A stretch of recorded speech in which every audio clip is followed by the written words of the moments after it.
Bienvenidos, bienvenidas, buenas noches. Gracias por sintonizar La Ley de la Selva como cada lunes aquí en la pantalla de C5N al caer la noche. Tenemos un programa cargado con mucha información en medio de este feriado extra large al cabo del cual se van a precipitar algunos hechos políticos. Pero ya desde hoy, que es 1 de abril, el gas vale el triple, el agua vale el triple. La nafta aumentó temprano, hubo largas filas en estos últimos días frente a los surtidores y eso obviamente va a derramar sobre los precios en general en las góndolas en un país que transporta el 95% de su carga en camión. Vamos a tener también aumentos de los colegios, aumentos de las prepagas que han sido desreguladas, ya no están sujetas a los límites que tenían hasta el DNU 70 en diciembre pasado. Y van a tener aumentos los que viajen en colectivo y no hayan hecho, por ejemplo, la nominalización de la tarjeta, o los que viajen en lugares que no sean el área metropolitana de Buenos Aires. También entra a regir un nuevo aumento de luz, que tiene que ver ya no con lo que rige desde febrero, que es el incremento de la luz en el tramo mayorista y en el transporte de energía a nivel nacional, sino también con la indexación que consiguieron las distribuidoras a partir de, bueno, un lobby inicial que rindió sus frutos porque a partir de ahora, mes a mes, nos va a aumentar la tarifa de luz en función de la inflación pasada, a la vez que va a seguir aumentando para eliminar los subsidios que pone el Estado Nacional. Vamos a volver sobre esto en minutos nada más porque es la clave de lo que va a pasar en este mes de abril en materia económica. Ahora, un hombre que fue noticia hace 2 o 3 semanas, un chacinero de Winca Renancó, se hizo viral en las redes sociales porque apareció con una carretilla de pesos. Tenía 840.000 pesos, ahí lo tienen, para pagar la factura de luz de su establecimiento frigorífico y productor de chacinería.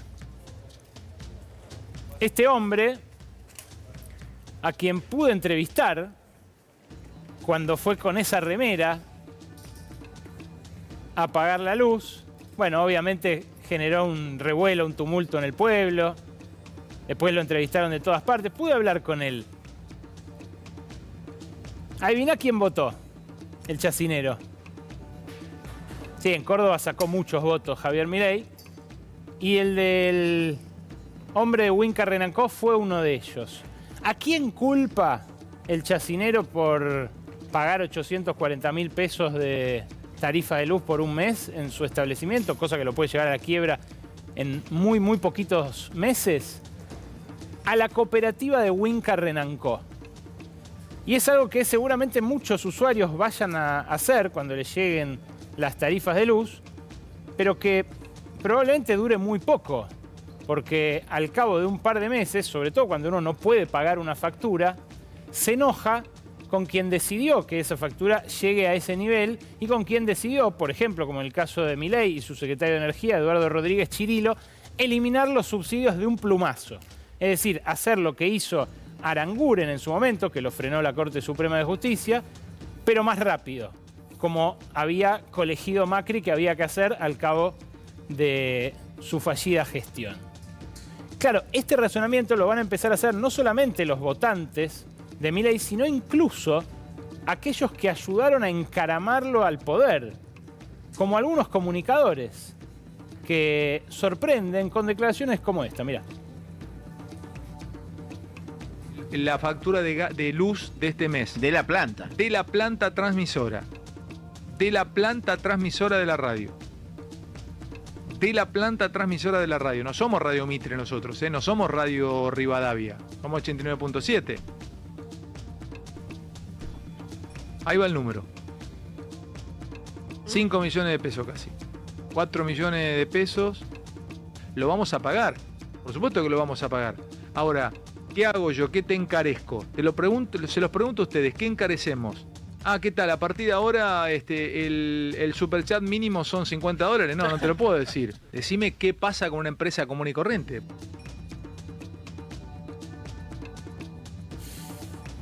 Claro, es lo que pasa en una empresa común y corriente, que ante un aumento de luz al triple o al cuádruple y que después eso se indexe según la inflación mensual, bueno, puede llegar a correr peligro el negocio. Imagínense las cosas que no son negocio. Ya se pusieron en alerta los clubes de barrio, las sociedades de fomento, incluso hospitales, escuelas, universidades a las cuales decidió quitarle todo subsidio el gobierno nacional, diciendo, bueno, ya tienen un presupuesto para esto, incluso a pesar de que el presupuesto que tienen asignado es el mismo del año pasado, con una inflación de 211% punta a punta en el medio. Ahora, el índice de precios al consumidor, ya en el mes de marzo, en el mes que terminó ayer, acusó recibo de este aumento de tarifas que le llegó a Alejandro Fantino y que le llegó a mucha otra gente también. Por eso, aunque el precio de los alimentos se frenó en las últimas 2 semanas, nosotros venimos mostrando la inflación semanal, siguiendo muy de cerca ese efecto del parate recesivo, digamos, de que la gente no tenga guita para comprar alimentos, básicamente. Bueno, a pesar de que los alimentos parecen haberse frenado en un nivel muy alto, por eso es que viajan los mendocinos a comprar atún del otro lado de la cordillera, aún a pesar de eso, la inflación de marzo puede llegar a ser más alta que la de febrero por efecto de las tarifas. Mirá lo que dieron las proyecciones de las primeras. La primera que arriesga se equilibra en términos de las consultoras con un 13%, pero el relevamiento de expectativas de mercado, que es lo que pulsa el Banco Central entre todas las consultoras, da una mediana del 14,3%. Las consultoras, hasta ahora las que arriesgaron, dan 12,6%, equilibra da un poquito más, pero 14,3%, que es el promedio, es lo que releva el Banco Central, bueno, está por encima del mes de febrero, interrumpiría la escalera descendente que le gustó mostrar a Milei en estos últimos 3 meses y abriría un periodo en el cual empiezan a pegar ya los servicios, más que los bienes. Claro, esto en un contexto en el cual vimos en estadísticas oficiales la semana pasada un dramático salto de la pobreza y del hambre sobre todo, en la Argentina en la segunda mitad de 2023.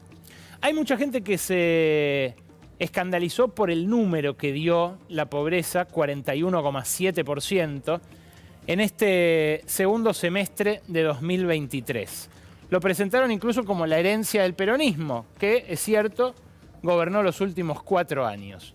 Ahora, un trabajo detallado que hacen los que más saben de esto, que son los especialistas de Exquanti, una consultora que integran académicos y algunos ex técnicos del INDEC, expertos justamente en el procesamiento de la encuesta permanente de hogares, lo que permite hacer es ver cada trimestre, cosa que el informe oficial no arroja.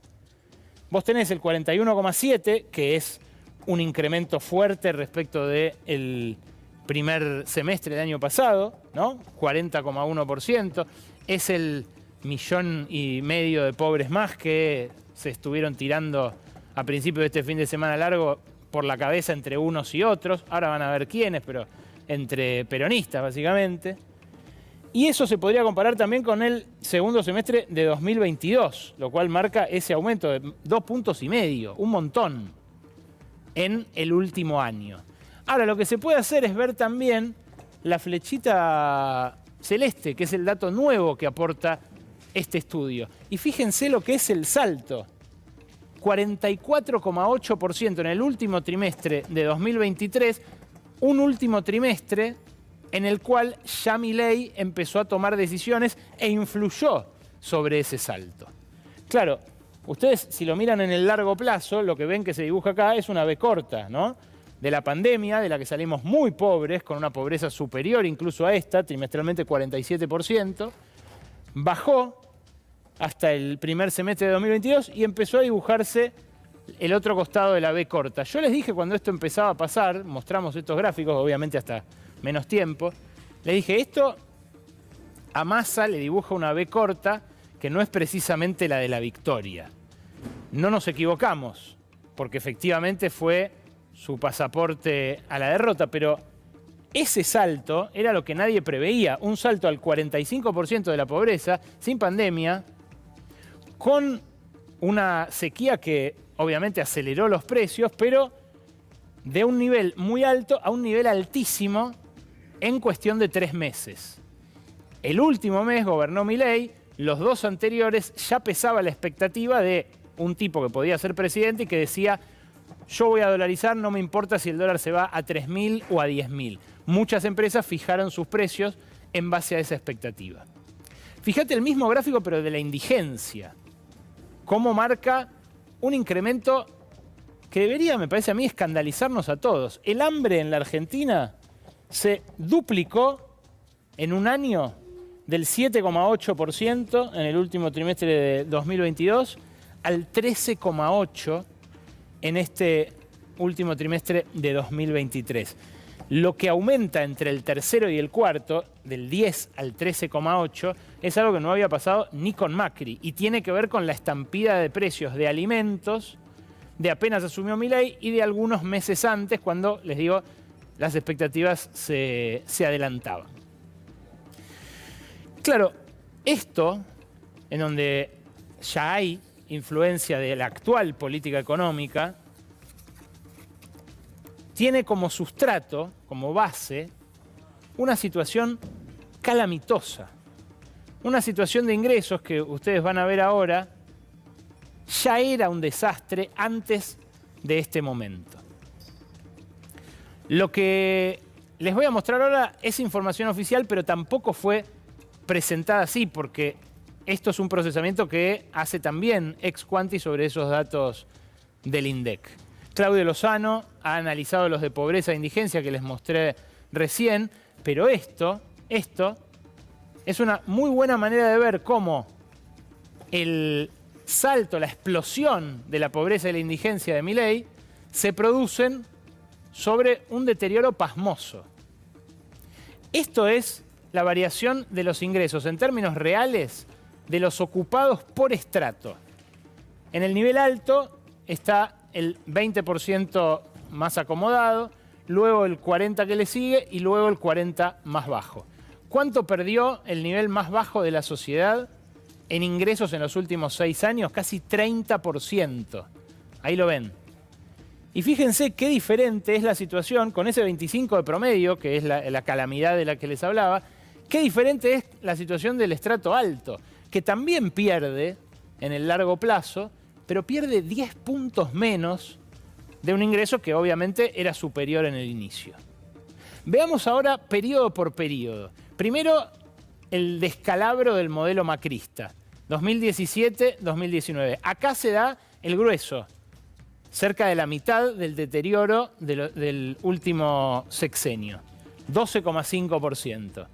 Acá también se ensaña la inflación con los más pobres, 17,5%, con la clase media, 15,6%, y mucho menos con el sector acomodado de la población. ¿Qué pasa después, entre el tercer trimestre del 2019 y el tercer trimestre de 2021? Fíjense que acá no hay Milei. Esto es lo que explica a Milei. Son los 6 años previos. Acá tenés el derrumbe de Macri, cuando en ese último trimestre de 2019 ya un poco gobernaba Alberto, pero los 2 meses iniciales los marca todavía Macri con Duhovne, luego Lacunza. La caída es del 8,3%, también con especial ensañamiento en los sectores más pobres y en la clase media, casi lo mismo. El sector acomodado sufre menos de la mitad. ¿Y qué pasa ahora? ¿Qué pasa en el último tramo entre 2021 y 2023, hasta antes de Milei? Bueno, pierden todos parejo. Un cachito más el sector alto, pero casi imperceptible la diferencia, con casi un 7% de pérdida de ingresos. Repito, antes de lo que generó el caputazo con su devaluación y su traslado a precios. Es lo que explica Milei. Es lo que explica al chacinero de Winca Renancó. Pero es lo que muestra también por qué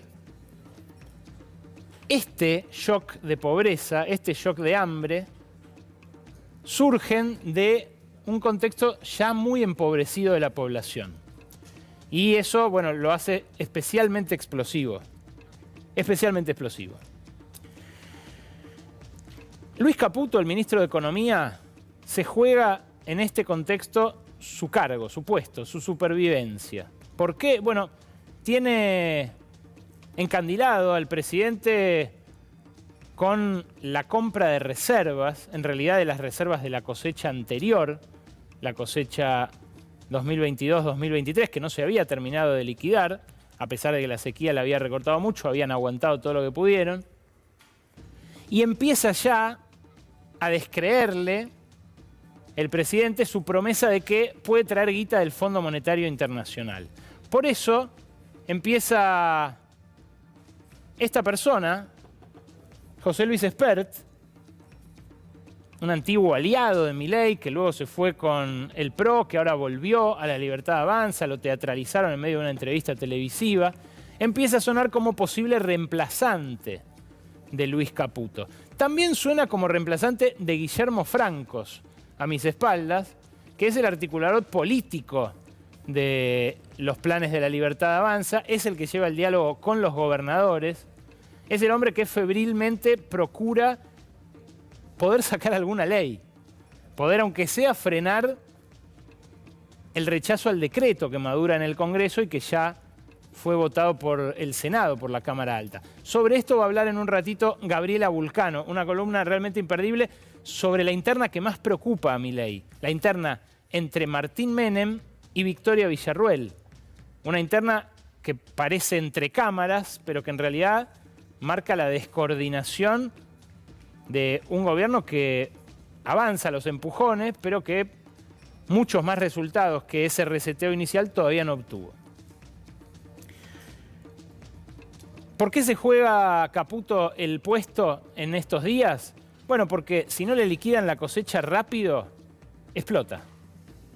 Lo que necesita Caputo, como el agua, es que se empiece a liquidar la nueva cosecha. Hay quienes ya se entusiasman con el movimiento de camiones en torno a los puertos de Rosario, que es cierto, se están reactivando, parten de una base muy baja del año pasado, pero todavía lo que falta saber es qué van a hacer los exportadores con esa cosecha. Yo les mostré la semana pasada este gráfico, que vamos a ver a continuación, que es un gráfico de qué dólar tiene hoy el exportador que liquida esa cosecha. Como le dejan liquidar un 20% en el mercado paralelo financiero, no recibe el oficial de 850 y pico, recibe un poco más, 910. Ahora, a plata de hoy, recibía casi 1.500 en diciembre, apenas se dio la devaluación. Era mucho más. Claro, en ese momento no estaba la cosecha de ahora, estaban liquidando la cosecha anterior. Habían esperado por eso a que ganara alguien que devaluara. Devaluó y ahí empezaron a liquidar. Pero todo eso que baja es la inflación. La inflación se come la ventaja devaluatoria. Y se la comió a tal punto que hoy ese 9.10 es menos que cada uno de los dólares promocionales que les dio a punta de pistola, pero porque lo decidió él, Sergio Massa a los mismos exportadores para que liquidaran el año pasado. Fíjense, les había dado el dólar soja 1, el dólar soja 2, el dólar soja 3, el dólar agro. Y finalmente, ahora estamos en un nivel inferior a todos esos. Con esta foto, y viendo que el precio está bajo de la soja, uno tendría a pensar que no van a liquidar. Ahora, los que se entusiasman, miran otro gráfico que es muy interesante. Hoy lo publicó en sus redes sociales Antonio Aracre, que es un antiguo asesor de Alberto Fernández, jefe de asesores de Alberto Fernández, devenido ahora un entusiasta de Javier Milei. Aracre dice que van a liquidar la cosecha mayormente durante el segundo trimestre de este año, porque lo que mira, fíjate vos, qué interesante, el exportador es cuántos dólares compra después con los pesos que obtiene por liquidar sus granos. Claro, hay cepo todavía, no pueden comprar todos los dólares que quieran en el mercado oficial. Entonces compran en el dólar bolsa. Ese dólar bolsa, que vale más o menos hoy 1.000, 1.050 pesos, bajó respecto del el que había a inicios de la gestión de Milei. Entonces, aún recibiendo menos pesos por tonelada, porque el tipo de cambio, como les decía, bajó, les mostraba recién, siguen recibiendo más, e incluso siguen recibiendo lo mismo, incluso un poquitito más, dólares por tonelada en el mercado financiero paralelo. Esta es la economía argentina, ¿eh? Un poco está en este gráfico. Los sectores que pueden, los sectores dominantes, los sectores de mayor productividad, que siempre históricamente estuvieron enfrentados con la industria, porque decían, nosotros queremos disponer de las divisas que genera el sector nuestro, que es el que trae divisas al país, piensan en dólares. Y acá tenés tres cosas graficadas. Por un lado, el tipo de cambio en el dólar bolsa, en ese paralelo, a plata de hoy.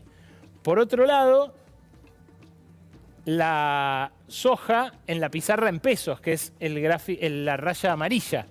Vos ves, el dólar bolsa aumenta fuerte con la devaluación, después queda planchado, ahí no se mueve desde la asunción de Milei, cae un poco el precio en pesos de la soja, pero lo que se mantiene ahí es con esos pesos cuántos dólares bolsa compran. Parece un trabalenguas, pero es así.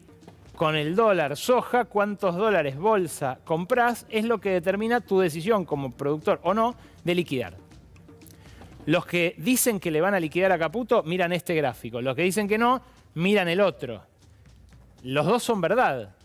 La cuestión es qué decisión toma un sector que, como ya les conté hace un par de programas, está comprando silobolsas a lo loco. En Expo Agro es lo que más se vendió. Y empiezan a verse en los campos, cuando uno recorre, esos silobolsas por todos lados. ¿Por qué en este contexto la apuesta generalizada del mundo magnate, incluso de los que rodeaban y adulaban a Sergio Massa hasta el año pasado, por qué la apuesta de ese mundo magnate es por Javier Milei, es por la motosierra? Ahora vamos a eso, porque también me parece una de las claves del momento. Antes hay que pensar algo. ¿De dónde sale el superávit del que se jacta Caputo? El éxito que el gobierno presenta ante el Fondo Monetario, el éxito que el gobierno presenta ante sus propios fanáticos, sus propios votantes, que es el de haber podido eliminar de un saque, de un plumazo, el déficit, se basa en 4 pilares. La licuación de las jubilaciones, el freno en seco de la obra pública, que no se hace más, la asfixia de las provincias, que ahora están jodidas, estamos viendo la imagen, perdón mi francés, ¿no? Pero están realmente jodidas en algunos casos. Estamos viendo la imagen de Guillermo Francos con Claudio Vidal, el gobernador de Santa Cruz. Claro, están jodidas porque ahora le tienen que aumentar de vuelta el boleto de colectivo a su gente, no le pueden pagar el fondo de incentivo docente a los docentes de las escuelas, se les cortó el chorro a muchos niveles. ¿Y cuál es el cuarto elemento que explica ese superávit primario y financiero que tiene Caputo? El pagadíos de la energía eléctrica. Esto requiere una explicación algo técnica, pero creo que vale la pena para entender lo que está pasando. Resumiendo, las distribuidoras de energía eléctrica a las que te llega a vos la factura en casa, le pagan a Camesa, que es la compañía mayorista del mercado eléctrico, integrada por esas empresas, pero también integrada por el Estado, le pagan 10, ponele, a Camesa, las distribuidoras. Las generadoras quieren cobrar 100. Dicen que eso vale la energía y eso pactaron con el gobierno. El gobierno hasta ahora lo que venía haciendo es poner la diferencia. Eso es el grueso de los subsidios, que va a todo el país, no al AMBA como se cree equivocadamente en muchas provincias. Esa diferencia, apenas asumió Milei y Caputo, dejaron de pagarla. Entonces lo que empezó a acumularse es una deuda. Esto tiene al borde de la quiebra a las dos grandes transportadoras de energía eléctrica, básicamente a Transener, que es la más importante de alta tensión. Y es algo que nadie sabe cómo se va a resolver. Ya hay acumulada una deuda de unos 2.500 millones de dólares. Ahora, el tarifazo del que te hablaba al principio va a ir achicando esa diferencia. En algún momento vamos a pagar todo lo que las generadoras quieren cobrar. Eso va a recaer sobre los consumidores, sobre los usuarios. Algunas empresas quebrarán, algunos clubes quebrarán, se cerrarán negocios que no sean rentables. Por ahí cierra la radio de Fantino, ojalá que no, obviamente. Pero la deuda, esa deuda que se está acumulando, es una deuda que están tomando, que está tomando Camesa, que no les cobra a las distribuidoras provinciales todo lo que tiene que gastar y que en definitiva están aguantando las generadoras y detrás de ellas las petroleras. Ahora, ¿por qué un conjunto de petroleros multimillonarios y de dueños de empresas generadoras le prestarían guita al gobierno en un contexto tan incierto como el actual y encima lo aplaudirían? ¿Por qué apostarían por la motosierra cuando son una de sus víctimas iniciales? Uno podría decir ideología, podría decir, bueno, quieren que al país le vaya bien porque tienen activos fierros enterrados acá. Las dos razones serían atendibles. Lo que pasa es que es mucha plata. Entonces, uno tendría que empezar a pensar que hay un interés, que van a ganar algo por hacer eso. Y ahí es donde empieza a emerger lo que emergió la semana pasada en un congreso de un foro, hasta ahora prácticamente desconocido, pero que cerró Javier Milei. Con esa escena lo habrán visto, yo estaba ahí a oscuras, hablando en un auditorio en el Four Seasons ante unos 200 ejecutivos, vociferando, gritando, como hace él siempre, pero muy sonriente con quienes estaban en primera fila, José Luis Manzano y Alejandro Bulgeroni, dos de los empresarios a quienes históricamente se sindicaba cercanos a Sergio Massa. ¿Por qué lo subrayo? Porque la semana pasada hablamos de las declaraciones de Paolo Roca. Paolo Roca decidió ponerse al frente del establishment mileísta y cobró por adelantado, porque puso toda la cúpula de YPF, toda la cúpula del Ministerio de Trabajo. Ahora, que ya empresarios que hablaron durante mucho tiempo al oído de Massa y que fueron a su asunción, que se mostraron, que nunca ocultaron tampoco ese vínculo, esa relación, hagan las declaraciones que hicieron la semana pasada, es otro dato. Por ejemplo, Alejandro Bulgeroni, ahora lo vamos a ver junto con José Luis Manzano ahí en la primera plana, en el escenario, junto con Cristina Pérez, que moderó el evento, dijo: hoy Milei está llevando adelante muchos cambios que creo que están en la dirección correcta, no está teniendo el apoyo del Congreso, y si no se pueden votar las leyes que ayuden a hacer estos cambios, no va a haber una buena situación en el futuro. Manzano sugirió lo mismo al entrevistar a un ejecutivo chileno de una empresa de litio y subrayó, así como ya lo había hecho antes cuando dijo: si hay privatizaciones vamos a pedir participar en ellas, subrayó que para él el rumbo de Milei es el correcto. Es todo un dato,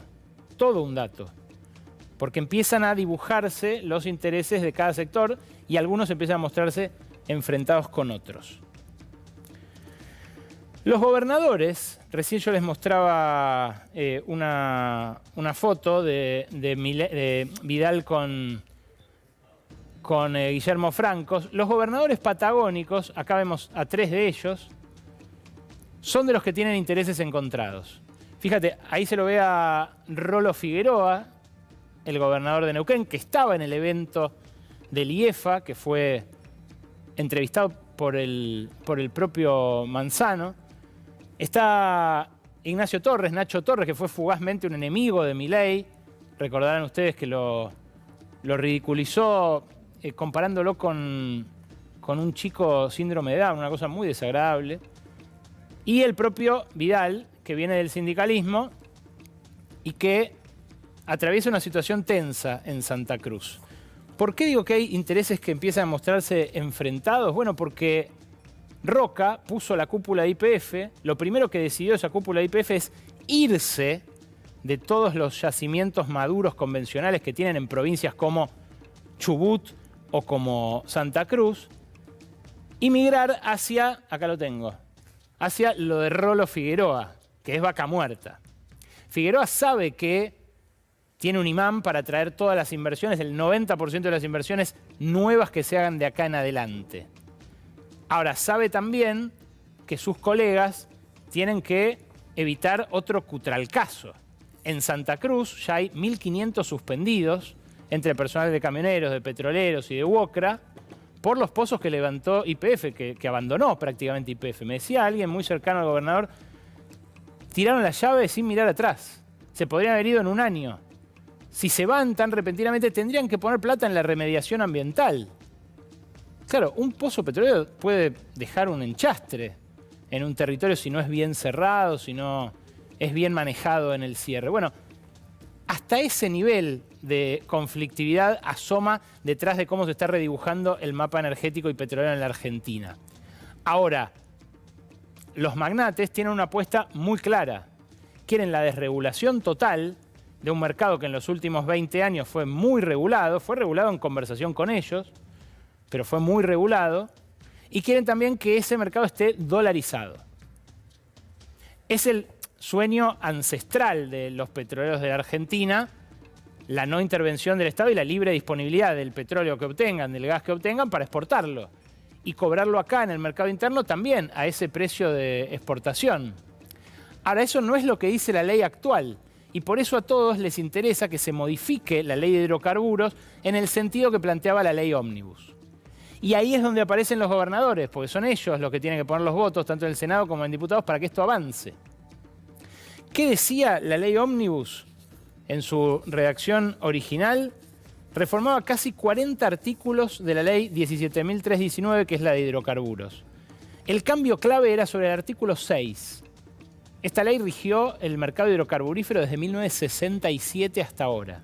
El artículo 6 fija desde siempre como principal objetivo de la explotación hidrocarburífera nacional el autoabastecimiento energético. Argentina siempre procuró no depender de importar el gas o el petróleo, cosa que en estos últimos años hubo que hacer y que fue una cagada en términos macroeconómicos. Bueno, hoy este artículo está en entredicho y lo que puede llegar a ocurrir si se aprueba la nueva ley Ómnibus, el nuevo proyecto Combi, como le dicen en el Congreso, más chiquito que el Ómnibus, es un articulado que dice que los permisionarios, concesionarios, refinadores y o comercializadores podrían exportar hidrocarburos y o sus derivados libremente. Libremente. El objetivo, si se aprueba este cambio en la ley de hidrocarburos, ya no va a ser el autoabastecimiento, sino la maximización de la renta. Es otra Argentina. Cada uno evaluará si mejor o peor. Lo que dicen los petroleros es que al destrabarse, al correrse el estado del medio, van a llover las inversiones a vaca muerta, vamos a exportarle ese gas a San Pablo primero y al mundo después, y vamos a tener una pampa húmeda libre de riesgo climático en el sur de la Argentina, generando las mismas divisas que hasta ahora generó el campo. Lo que dicen los gobernadores, y vuelvo al tríptico que tengo acá atrás, es que no se puede desregular de la noche a la mañana, porque hay muchos riesgos sociales asociados a esa desregulación. Por ejemplo, el gas que quieren los petroleros se pague a precio internacional. ¿Cuánto lo va a pagar el generador local? Si el generador local lo paga al precio internacional, ¿cuánto tenemos que pagar la luz nosotros? ¿Cuánto van a pagar las empresas que nos emplean? ¿Cuántas van a fundir? De vuelta, ojalá no la radio de Fantino. Porque justamente todas esas regulaciones se fueron erigiendo para que no rigiera la ley de la selva. Es cierto, el exceso de regulaciones en un contexto de ahogo de las compañías o de escasez de recursos puede frenar inversiones. Ahora, en estos últimos años, los empresarios petroleros que acabo de nombrar invirtieron miles de millones de dólares con las regulaciones. Lo cual muestra que negocio hubo. Lógico, si no, no lo hubieran hecho. Nadie hace beneficencia. Lo que quieren cuidar estos gobernadores, y por eso hay cierta mancomunión de intereses todavía, a pesar de que hay uno que aparece como el primus inter pares, es la paz social en toda la Patagonia. Y por eso, me decían, en 2 semanas se van a volver a reunir para mantener vivo el proyecto de una empresa patagónica de energía, que podría servir para cubrir esa retirada desordenada de YPF, para que haya una empresa de más espalda que las pequeñas petroleras chiquitas que empiezan a apoderarse de esos pozos en combinación con la provincia para intentar mantener algunos empleos, y que podría también hacerse cargo de la hidroelectricidad, de la generación eólica, de todo lo energético que hay en la Patagonia, que ellos dicen, bueno, lo vamos a hacer valer, porque acá empieza a correr el sálvese quien pueda. Es un momento de reseteo súper interesante, porque otra entente de multinacionales estadounidenses, algunas empresas chinas, algún capitalista nacional que quiere hacer el negocio de su vida, miran no solo al gas, sino también a la minería. Y ojo, no al litio exclusivamente, a la minería metalífera en general. Manzano, por ejemplo, tiene vastos salares en el norte del país, y Techín también. Van a ver ahora una imagen de el ejecutivo de Albemarle.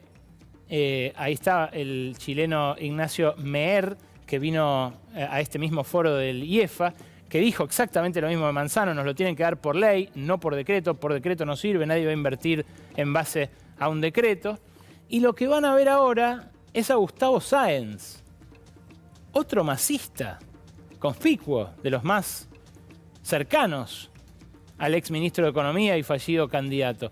Gustavo Sáenz hace un mes y pico, hace unos 40 días, recibía en esta reunión a la plana mayor de Techín para temas de litio. Acá estaba incluso una familiar directa de Paolo Roca, que integra el cuadro de honor del holding con sede en Luxemburgo y que mira con especial interés la posibilidad de desplegar la minería litífera ahí. ¿Quién fue la que vio, y acá apelo a su memoria, este triángulo?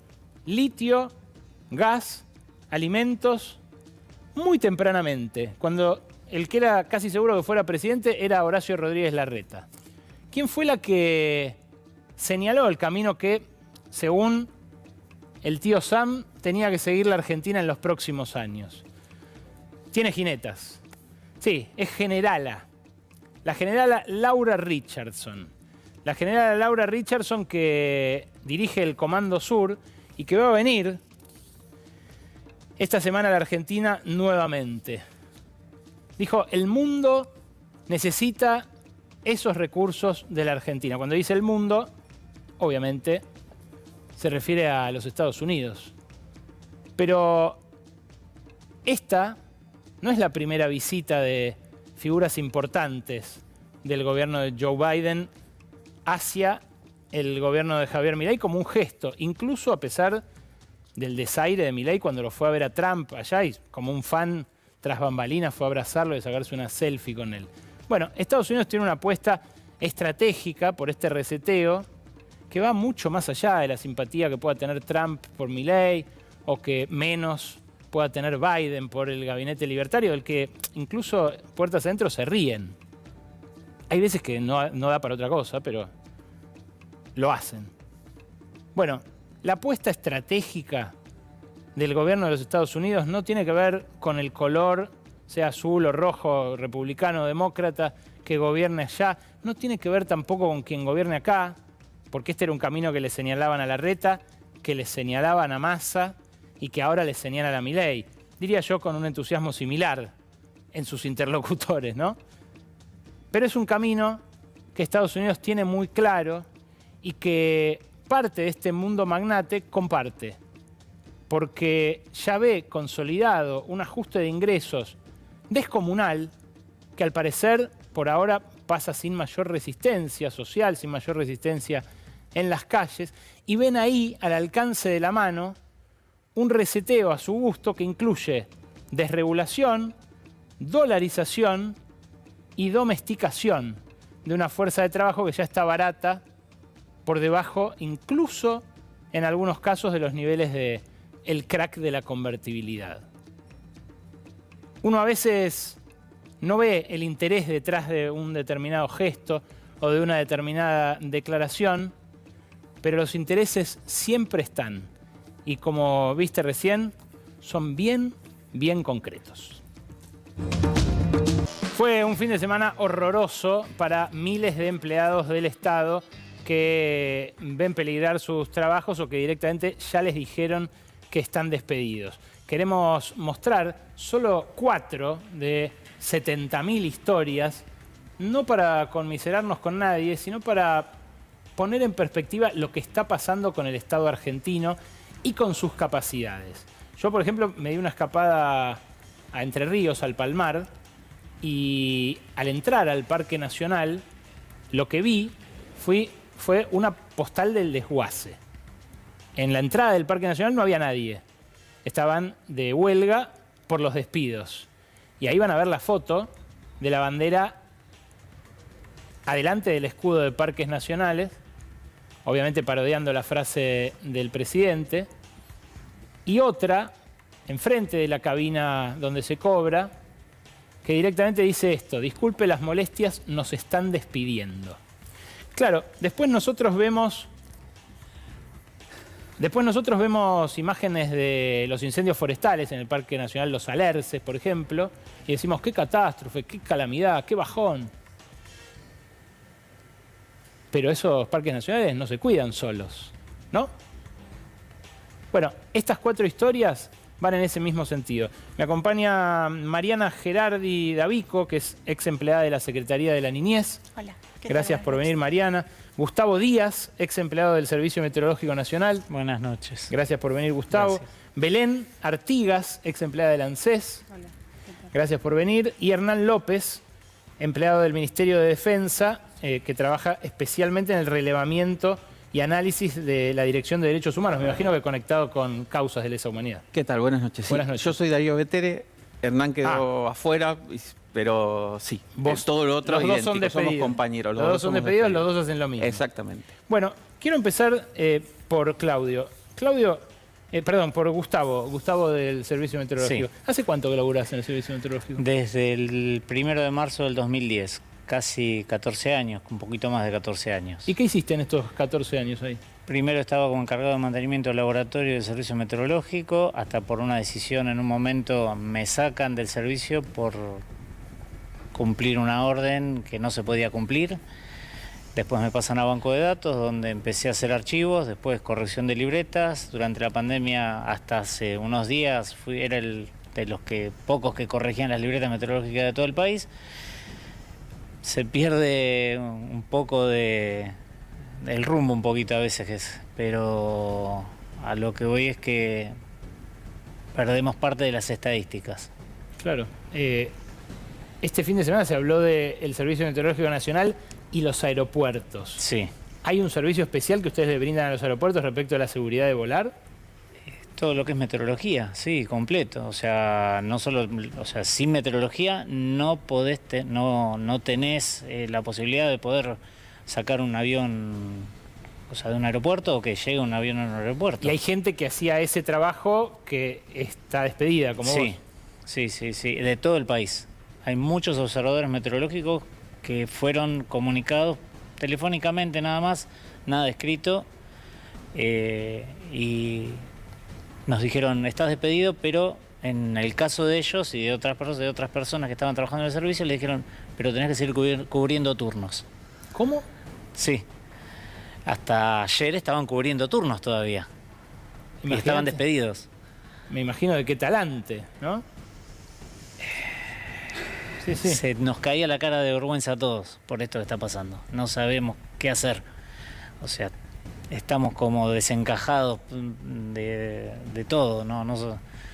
Yo con 56 años, ahora sí, tal vez puedo tener alguna posibilidad laboral afuera, pero es muy difícil. Y mucha gente, también con sus años igual que yo, nos va a costar bastante volver a entrar en la rueda laboral. Pero es que ¿quién hace mediciones meteorológicas que no sea el Servicio Meteorológico Nacional? En realidad, oficialmente el Servicio Meteorológico. Claro. O sea, donde saca gente de las estaciones, donde saca gente, así sea un trabajo administrativo, pero ¿qué hace falta? porque vos no necesitas tanto para estadísticas como para un relevamiento completo. O sea, no es que vienen los datos y están así nomás. O sea, se revisa todo lo que viene de cada estación, se hace una revisión completa de absolutamente todo, o sea, todas las mediciones, de todo, porque si no una estadística nunca te va a salir, o va a salir incorrecta, o va a salir incompleta. El Servicio Meteorológico desde 1872 está prestando servicio a todo el país. Son 140 estaciones que tenemos nada más. ¿Hay alguna que vaya a cerrar por estos despidos? En este momento no sabría decirte, pero que sí cerraron estaciones en el último año, sí, por falta de personal. Wow. Ahora vuelvo a vos, Gustavo. Mariana, contame exactamente qué hacías vos. Bueno, yo estoy en el Programa Nacional Primeros Años desde el 2010, también hace 14 años, por lo cual en todo este tiempo cumplí diferentes tareas. Hasta la semana pasada era coordinadora regional de la provincia de Buenos Aires, del conurbano bonaerense, acompañando a 30 compañeros y compañeras de los equipos técnicos que estamos en 11 municipios de la provincia de Buenos Aires, del conurbano, y facilitadoras y facilitadores que llevan la tarea territorial en el territorio, en los barrios. ¿Qué tarea? Es el acompañar a familias que tienen niños de 0 a 4 años, personas embarazadas y gestantes. El programa trabaja en el acompañamiento y en el sostén de las familias en esos primeros años de vida. ¿Pero con qué actividad, por ejemplo? Actividades, por ejemplo, desde capacitaciones, talleres, poder recorrer diferentes parajes del país. Digo, tenemos compañeros en 21 provincias, equipos técnicos y facilitadoras, por ejemplo, para ir a acompañar a sacar un turno. Pero, perdón, sí. Situaciones de violencia familiar, embarazo adolescente, ¿qué es lo que...? Todas, o sea, porque nosotros tenemos desde espacios de juego, se sostiene acompañamiento de bebés. Por ejemplo, cuando viene la mamá con 1 o con 2 niños y puede estar viviendo una situación de violencia, las facilitadoras y nosotros acompañamos ese proceso, hacemos la articulación, en ese caso con cualquier secretaría o articulación del territorio que pueda llegar a acompañar esa situación. Pero hay algo que es muy difícil como poder contar y que se vea, porque tiene que ver con el poner el cuerpo. El sostener a esas infancias, a esas familias en todo el territorio. Nosotros estamos en barrios, en centros de salud, en SIC, en comedores, en merenderos, y en este contexto en particular, en una situación, como vos bien mencionabas recién, de crisis, de hambre. Va a haber más demanda de lo que vos hacés. Totalmente. Perdón, vos, cuando decís coordinás a facilitadores, ¿vos le decís a dónde ir, qué hacer? No, nosotros trabajamos, primero tenemos una planificación de nuestro laburo, organizamos junto con los equipos técnicos, que digo, para nombrar también a los compañeros y compañeras, nosotros un programa de 200 compañeros en todo el país, de los cuales fuimos despedidos 74. O sea, el desmantelamiento y el desguace que hicieron del programa, que además las nuevas autoridades decían que les encantaba, que les parecía buenísimo lo que nosotros hacían, que estaban encantadas por los informes que habían leído de nuestro desarrollo y de nuestra tarea. Bueno, terminan desguazando, despidiendo 74 trabajadoras y trabajadoras que en el caso, por ejemplo, de equipos técnicos como el de Quilmes, que acá está la compañera de Lances también, como Bahía Blanca, Mar del Plata, directamente todo el equipo técnico está despedido. Por lo cual hay ciudades, lugares a donde realmente el programa no sabemos cómo continúa. De hecho, no va a continuar de la misma forma que lo veníamos conociendo, o por lo menos en los territorios en los que estamos. En general, los coordinadores como vos o coordinadoras, ¿qué formación tienen? Mira, lo rico de nuestro programa es que todos somos profesionales y es un equipo interdisciplinario. O sea, hay antropólogos, psicólogos, psicólogos sociales, psicodramatistas, compañeros recreólogos, profesoras de arte, profesores de educación física, TO. Digo, somos un equipo que nos venimos formando desde el 2006, que nació el programa, hasta hoy, y como equipos tenemos una tarea central en la capacitación y el acompañamiento de esa formación y capacitación interna en los equipos, pero también para compartírselo a las familias. Escuchamos, ponemos el cuerpo, acompañamos a las familias porque tienen un montón de herramientas y lo que tratamos es integrar sus saberes con los nuestros para poder sostener, acompañar esas crianzas que están en todo nuestro territorio, en todo nuestro país, desde los parajes más alejados. Estamos estamos en el Monte Chaqueño, en el Apuna, estamos en el sur, estamos en lugares que nadie entra. Entiendo. Es algo que además la gente que puede pagarlo lo compra, ¿no? Y ustedes se lo dan a gente que no puede pagarlo. No solo que no puede pagarlo, sino que trabajamos con familias en situación de vulnerabilidad que están atravesadas por ahí por situaciones judiciales o con pibes con discapacidad. Digo, o sea, nuestros espacios son abiertos a toda la comunidad y eso está buenísimo, porque nosotros, por ejemplo, un espacio de juego, cuando lo armamos no hacemos diferencia entre un pibe u otro, armamos el espacio de juegos y pensamos que ese espacio que sostiene a ese niño que viene corriendo por el fondo del pasillo del Centro de Salud todos los martes, por ejemplo, acá en La Matera, en Quilmes, este martes no va a tener ese espacio. Claro. ¿No? Y que son cosas que por ahí son imperceptibles. Cuando uno lo piensa parecen como hasta banales. Pero cuando nosotros sabemos que el pibe espera eso porque en su casa no tiene un libro, no tiene un juego o no tiene espacios recreativos con todas las posibilidades que nosotros les podemos dar y al mismo tiempo escuchamos y sostenemos a esos adultos y adultas que crían en situaciones muy complejas, bueno, ahí se va tramando nuestro trabajo y es siempre en articulación con muchos compañeros y compañeras de otros programas, por ejemplo, bueno, el ANSES ni hablar, pero digo, en las provincias nosotros con los compañeros de CDRs, por ejemplo, para trabajar el tema del certificado único de discapacidad, por ahí nosotros conocemos un niño recién nacido con discapacidad y hacemos todo ese trayecto de acompañamiento para que llegara al CDR, le pudieran tramitar ese certificado de discapacidad que ese pibe se merece y tiene derecho a acceder para toda su vida. Gracias, Esos Mariana. puentes los están haciendo mierda. Ahora volvemos sobre esto, por supuesto, pero no quiero dejar de introducirlos. Después nos quedamos un ratito conversando. Darío, me habías dicho. Darío. Contame qué haces vos. Mira, yo trabajo desde el 2013, octubre del 2013, hasta el miércoles, trabajé en el equipo de relevamiento y análisis documental de archivos en las Fuerzas Armadas, dependiente de la Dirección Nacional de Derechos Humanos del Ministerio de Defensa. Nuestro trabajo básicamente es responder a la justicia requerimientos de lesa humanidad. Estos requerimientos pueden ser tanto por causas contra represores como por apropiaciones o búsqueda de identidad de búsqueda de nietos. identidad también. Claro.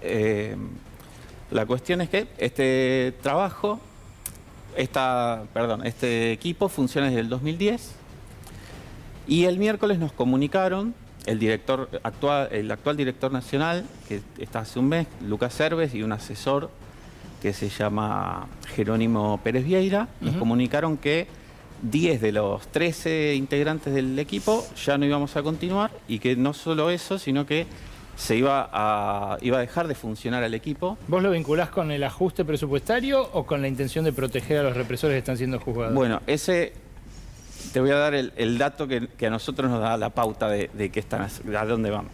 En el Ministerio de Defensa hubo 20 despidos hasta el momento. Que sepamos, 10 son del equipo. Y los demás son uno por cada área, mucho más disperso. O sea, el Ministerio de Defensa se deshizo de un cuerpo extraño. Exacto. Exactamente, sí, de algo que a alguien evidentemente incomodaba. Ya volvemos. Belén, simplemente contad dónde laburabas vos hasta esta semana y después exponemos bien tu caso. Primero que nada, solidaridad a todos los trabajadores que perdieron el trabajo, no solo del sector público, sino también del sector privado, que viene sucediendo ya desde hace bastantes meses. Yo soy psicóloga, mamá también, y trabajé hasta el lunes pasado en la oficina de ANSES Espeleta, que el viernes empezó a recibir telegramas de despido mientras mis compañeros y compañeras estaban trabajando, y el lunes continuó los despidos hasta llegar a la totalidad del personal de la oficina, con lo cual es una oficina que se cierra dentro de una cantidad enorme de oficinas en todo el país.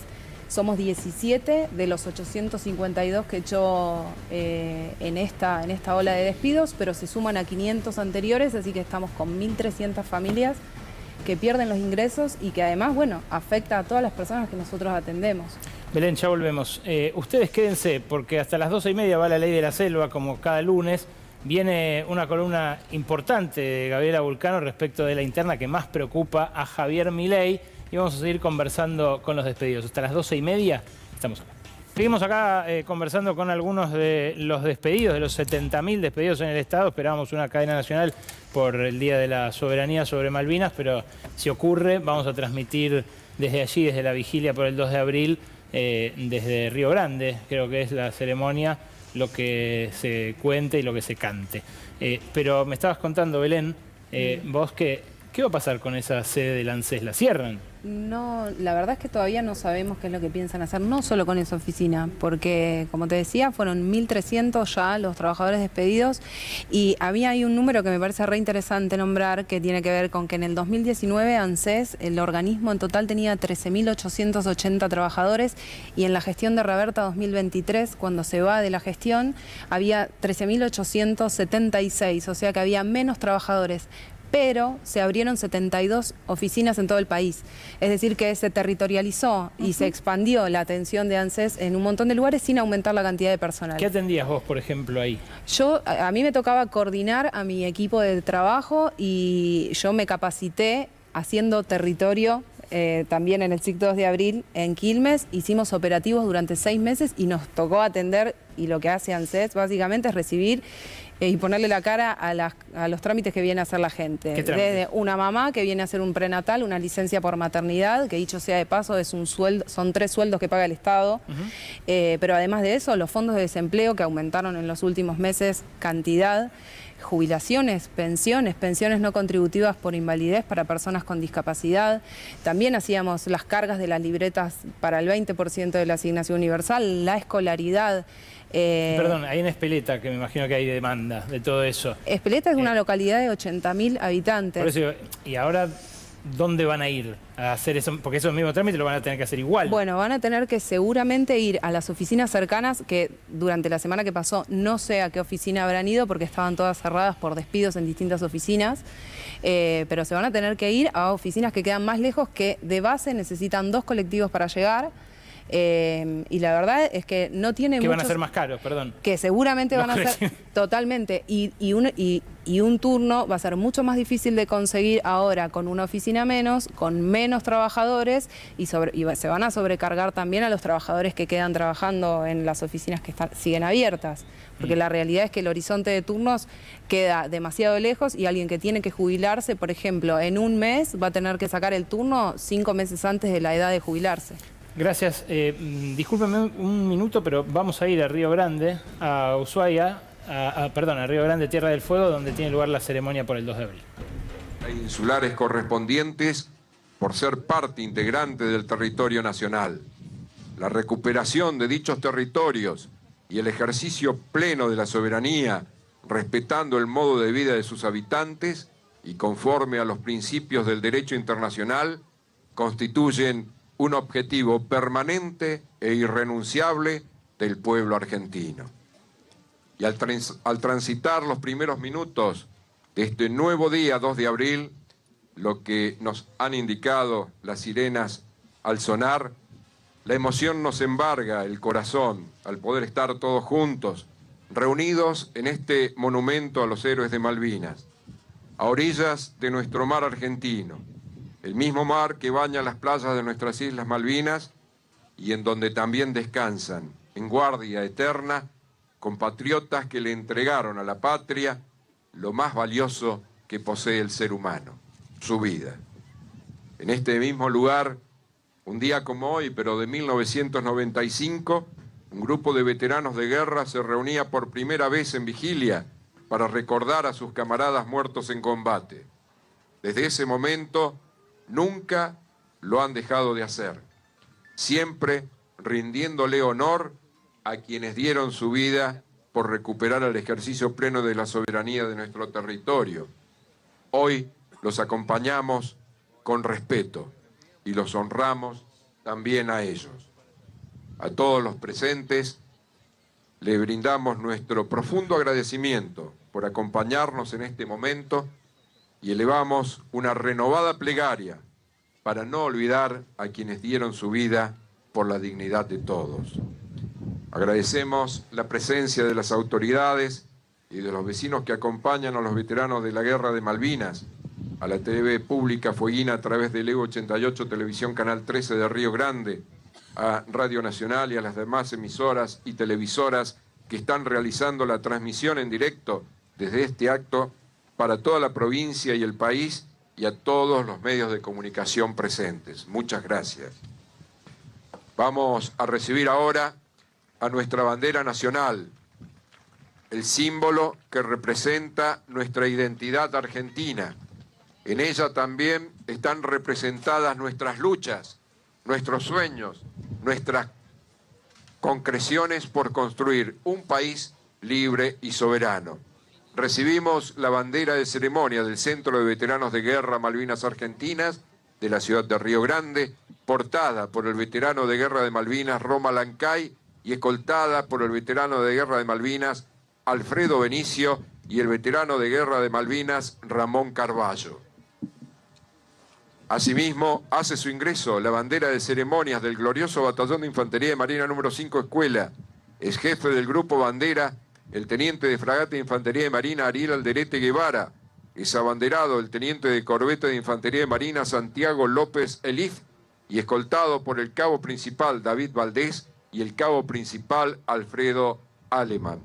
También recibimos el estandarte de Generación Malvinas, portado por Alejandra Mamaní y escoltado por Ángeles Machuca y Jesús Alurralde.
Bueno, ahí está el acto que transmitíamos, una partecita como cadena nacional y el resto porque lo queríamos compartir, porque así lo dispuso el canal, en un contexto de política de desmalvinización por parte del presidente Javier Milei. La canciller Diana Mondino se lo esperaba en este acto, donde estaban todos los gobernadores patagónicos.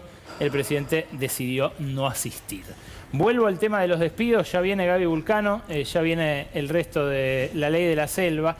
Pero, Gustavo, sí, vos nos hablabas del Servicio Meteorológico Nacional. En lugares como la Patagonia, en condiciones extremas de temperatura, ¿cuánto influye el Servicio Meteorológico Nacional en que abran una ruta, en que siga funcionando un aeropuerto, un puente? Y Defensa Civil depende del Servicio Meteorológico para poder tener cuál va a ser la previsión que van a tener, para saber si se va a poder hacer un determinado trabajo, para saber si se van a poder abrir las escuelas, para saber si va a poder operar un aeropuerto, para saber... los datos meteorológicos en todo el país, no solo en el sur, los necesitas urgentes. En Malvinas necesitaron urgente todo lo que era dato, si no, no hubieran podido operar. Mira qué interesante. O sea, en la época, en la batalla de las Malvinas, en la guerra de las Malvinas, si no hubieran tenido meteorología, no se hubieran podido hacer las cosas que se hicieron y lograr las cosas que se lograron. Totalmente. Me dejás pensando porque yo nací en la Guerra de Malvinas y, bueno, la historia que nos cruza a todos, ¿no? Sobre todo a los excombatientes, a sus familias, pero es una historia que se sigue contando. Sí. Mariana, vos recibiste la orden de no ir más o la notificación de despido ¿de parte de quién? Mira, en realidad llegó un mail, tenemos correos institucionales y llegó el miércoles a las 21:41 un mail con un remitente nuevo y sin firma. Así que formalmente de nadie, pero sí quisiera como ponerle nombre. De Petrovelo.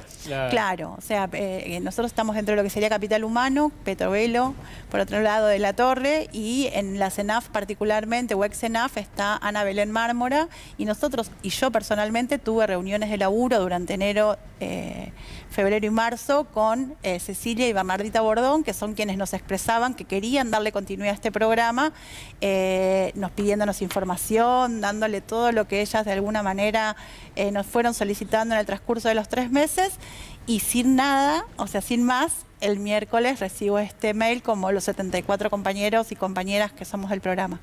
Y en esto quiero también marcar, digo, porque hay compañeras que están, que recibieron el mail, que están embarazadas de 3 meses, compañeras que vienen llevando adelante tratamientos oncológicos, compañeras y compañeros que tienen más de 20 años en el Estado. Entonces, realmente cuando uno escucha a Dorne decir que habían sido minuciosos, con un, ¿no? Como habían estado viendo las personas que despedían, realmente no nos conocen, no saben cuál es nuestro laburo y creo que lo que tienen claro es que quieren destruir el Estado Nacional. Vos hablabas de desguace, creo que vienen haciendo eso, lo que cada uno de nosotros podemos contar acá y lamentablemente miles de otros despidos como los de trabajo, economía, ANDI, CDRs, digo, están haciendo bolsa el Estado. Entonces nos quieren hacer creer, o por lo menos es lo que dicen, digo, y hay que ver al presidente festejar que va a dar 70.000 despidos en este contexto de miseria y de hambre, y realmente es muy terrible. Nosotros realmente esperamos que las diferentes centrales de trabajadoras y trabajadores estén a la altura de la situación histórica en la que estamos viviendo, que se pongan a la cabeza de lo que tienen que hacer, porque esto no da más. O sea, acá tiene que haber alguna medida que pueda de alguna manera la reincorporación de todos los trabajadores y trabajadoras del Estado y de los sectores privados también, porque si con nosotros hacen esto, no querramos imaginarnos cómo van a hacer mierda al pueblo, porque realmente esta es la ventana para que después puedan avanzar por cualquier otro sector y por lo menos desde primeros años, y esto sí lo digo convencida, porque venimos de una Asamblea General de hoy a la noche, donde invitamos a todos los trabajadoras y trabajadores de todos los sectores a pelear por nuestros derechos, por la de nuestras familias y por la del pueblo, porque no nos queda otra, porque no tenemos más que perder. Vos, Mariana, y todos ustedes en general vinieron acá y contaron qué hacen cada uno de ustedes, pero uno de los argumentos centrales de los cuales se agarra el gobierno para justificar esta ola de despidos es la existencia de ñoquis. Gente que no trabaja y cobra. Algunos de ustedes, con una mano en el corazón, de verdad, porque capaz no los quieren decir quiénes son, pero capaz vieron. ¿Ustedes vieron gente ir a cobrar o supieron de gente, de listados de gente que cobraba en los lugares donde ustedes están, que no iba a trabajar? No. Toda la gente que despidieron es toda gente que con nosotros conocíamos. Toda gente que iba todos los días, gente que trabajaba. O sea, no. Por lo menos en el servicio meteorológico, no solo que no sobra nadie, sino que nos falta gente.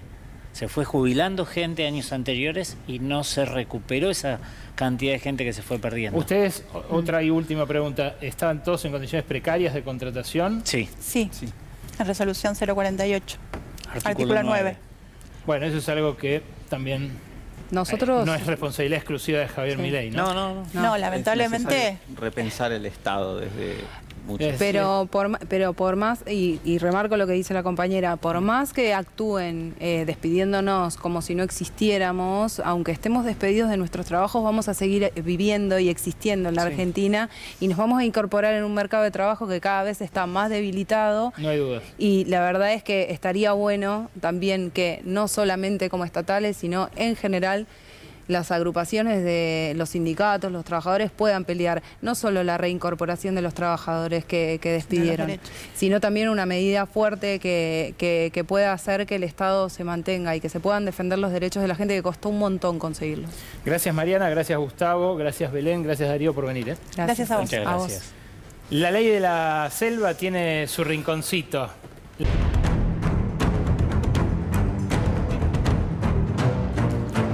Te salió medio morenista la presentación, Vulcano. ¿Qué tal? ¿Cómo estás? Buenas noches. ¿Qué tal, Berco? ¿Cómo estás? Yo te diría que parece más de San Lorenzo, ¿no? Por los colores. Es cierto, también. ¿Qué pasa en el Congreso? ¿Hay un solo Congreso o hay 2 Congresos? Vos me vas a decir, Ale, ¿cómo 2 Congresos? Nosotros tenemos un Congreso. Sí, y bueno, no des ideas, porque como asumió el presidente, capaz hasta te lo cierra. Claro, pero el tema es que hay 2 miradas distintas de lo que debería ser el Congreso, o por lo menos cómo tendría que funcionar en el gobierno de Javier Milei. ¿Quiénes establecen estas 2 ideas, estas 2 líneas? Yo te diría, por un lado, la vicepresidenta, que es titular del Senado, Victoria Villarroel, que tiene una idea. Y otra idea es la que tiene Martín Menem, presidente de la Cámara de Diputados, que básicamente es la idea que tiene la Casa Rosada, puntualmente que tiene Karina Milei y Javier Milei respecto a cómo tiene que ser el funcionamiento ahí adentro. O sea, uno más alineado y la otra más díscola, en principio. Sí, te diría que más alineado, trae al Congreso directamente lo que desde la Casa Rosada dicen que hay que hacer. ¿Qué pasa en el Senado? Vamos a ir primero a Victoria Villarroel, que ella ya ha mostrado bastantes, te diría, movimientos internos en el Senado, donde dice: yo no consulto nada en la Casa Rosada, hago lo que me parece, no pregunto, no dejo que me digan qué tengo que hacer. Una de las muestras en este sentido tuvo que ver con la convocatoria a la sesión especial donde se votó el DNU y directamente se lo rechazaron. Claro. Ahí desde Casa Rosada le dijeron: no, momentito, ¿por qué estás convocando a una sesión especial donde sabés que nos van a rechazar el DNU? Buena pregunta. Ella... la explicación que dio en su momento es: no tenía más alternativa, no podía seguir estirando los tiempos, no tenía otra manera, había que discutir. Después lo defendió también eso en una entrevista y ella tiene la postura donde dice: che, nosotros somos minoría, el oficialismo es minoría en el Senado y en la Cámara de Diputados. Es cierto. Por lo tanto, la única que tenemos es sentarnos a negociar con la oposición, sobre todo, pero también con estos sectores que aparecen como en el medio de la oposición y no básicamente que son los legisladores del PRO. También con ellos hay que sentarse a negociar. Y también hay que sentarse a negociar con los propios. Porque en La Libertad Avanza hay miradas distintas de qué es lo que hay que hacer. Sabemos que muchos de los integrantes de La Libertad Avanza no vienen exactamente de la política o vienen de sectores muy diversos de la política. Ahora, Villarroel dice: yo hago otra cosa, porque no tiene que ver solamente con negociar con los legisladores. Ella ya se mostró en muchas reuniones con gobernadores, algunas que son públicas, otras reuniones que no son tan públicas. También decidió tener relación con dirigentes a nivel internacional. Ahora, ¿qué pasa con Martín Menem? ¿Él tiene esa misma idea? Bueno, yo te diría, Ale, que no. Él reporta directamente a dos personas. Una, ahí estábamos viendo estas dos personas, estaban comiendo en su momento en el comedor del Congreso, en un momento muy importante, que fue cuando días después se decidió bajar la ley ómnibus y volverla a foja cero. Casi incógnito, ¿no? Sí. Cenaron ahí, tuvieron una comida. ¿Y de quién estamos hablando? Bueno, de Karina Menem, de Karina Milei y de Lule Menem. Lule Menem... Ya los casaste. No, lejos de eso. No, Lule Menem, ¿qué pasa con Lule Menem? Hasta hace un tiempo nomás estaba trabajando codo a codo en la Cámara de Diputados con su primo, con Martín. Era quien más o menos funcionaba en las sombras, decidiendo cómo había que hacer cada una de las cosas en la Cámara de Diputados, y después pasó directamente a trabajar en una subsecretaría que depende de la Secretaría General de la Presidencia, o sea, de Karina Milei. Karina Milei, hoy por hoy, es la persona que decide cómo y qué se hace en la Cámara de Diputados. Obviamente asesorada por Lule Menem, y es la que dice: hasta acá sí, hasta acá no. Es la que sube y baja el pulgar. Es la que sostiene a Martín Menem, y es también la que en algún momento se quiso meter en la interna del bloque de diputados de La Libertad Avanza, donde ahí había cierto resquemor con la figura de Oscar Sago, que es el jefe del bloque, que no lo quiere a Martín Menem. Claro. Y Martín Menem tampoco lo quiere a Sago. Ahora, ¿qué pasa con eso, Ale? ¿Cuánto influye en las discusiones y las batallas que se dan al interior del Congreso? ¿Y por qué preocupan tanto a Javier Milei? ¿Sabes cuál es la principal preocupación de Milei? Tienen que ver con dos temas principales hoy por hoy. Uno, con que quieren volver a discutir esta ley ómnibus o ley combi, sí, y necesitan conseguir los votos. En el Senado, Villarroel dice: yo sigo negociando. ¿Qué pasa en la Cámara de Diputados? Bueno, las negociaciones se hacen directamente en la Casa Rosada. Quien las está llevando adelante es Guillermo Francos. Es el jefe también de gabinete Nicolás Pose. O sea, Villarroel tampoco obedece a las órdenes de Francos como coordinador. No, ahí no se mete nadie. Ella dice, yo gestiono acá y trato de ver si puedo conseguir los consensos necesarios para poder aprobar o no aprobar una ley. ¿Qué tiene Martín Menem en ese sentido? Deja que las negociaciones se lleven adelante en la Casa Rosada, él participa de las reuniones, pero quienes negocian y ven si pueden conseguir los votos con los legisladores opositores y con los gobernadores son los funcionarios de la Casa Rosada. Claro, lo que pasa, Gaby, es que no tiene resultados que exhibir Villarroel por ahora, ¿no? No tiene resultados para exhibir, algo que es preocupante en ese sentido.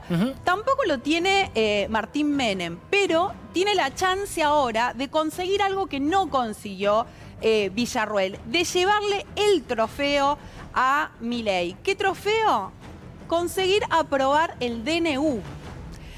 Yo te diría, bueno, las negociaciones las van a hacer los funcionarios del Ejecutivo Nacional, pero la foto se la va a llevar Martín Menem si consigue aprobar el DNU. Che, esto se está poniendo selvático en serio, como acá, como en el estudio de C5N. En cualquier momento pelan las granadas, las municiones que tenemos dispuestas acá en el estudio y se empiezan a dar con de todo. Y bueno, está difícil porque hay una especie de competencia. Han tenido una discusión muy fuerte en su momento con lo que fue quitarle el aumento a las dietas de los legisladores, algo que siguen discutiendo. Te digo que tanto a Villarroel como a Martín Menem se le están quejando por este tema legisladores de la oposición y del oficialismo. La discusión sigue.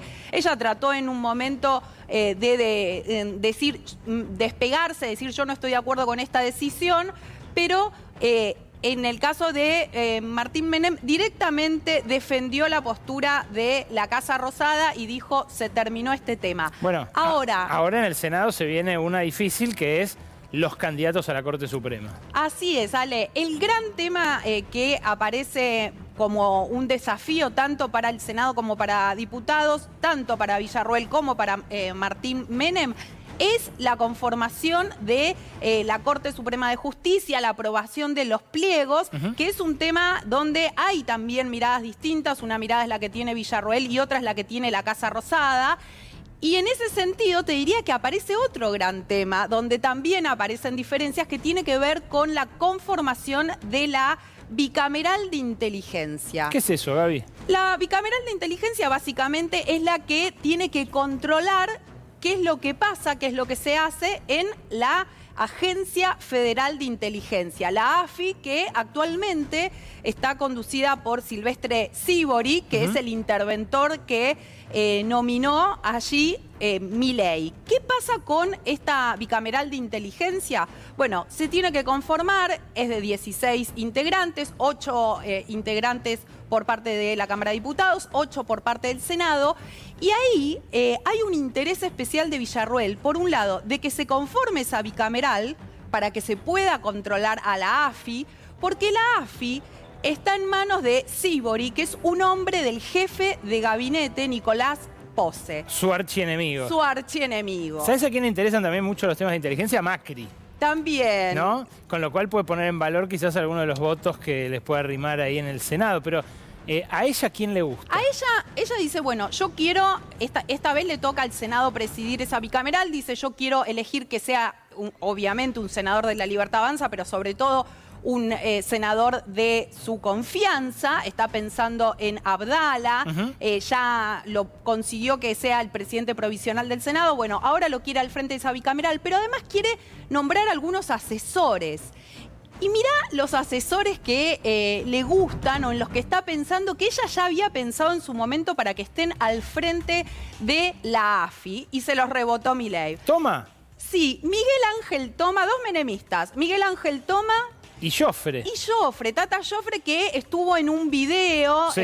la semana pasada, lo vimos en un video donde querían hablar sobre el 24 de marzo, ¿no? Esta idea o este discurso negacionista que vienen teniendo. Bueno, son los dos nominados. A ella el que más le gusta es Miguel Ángel Tomás. Pero no estaba peleada ella con los menemistas. No, no con los menemistas. No.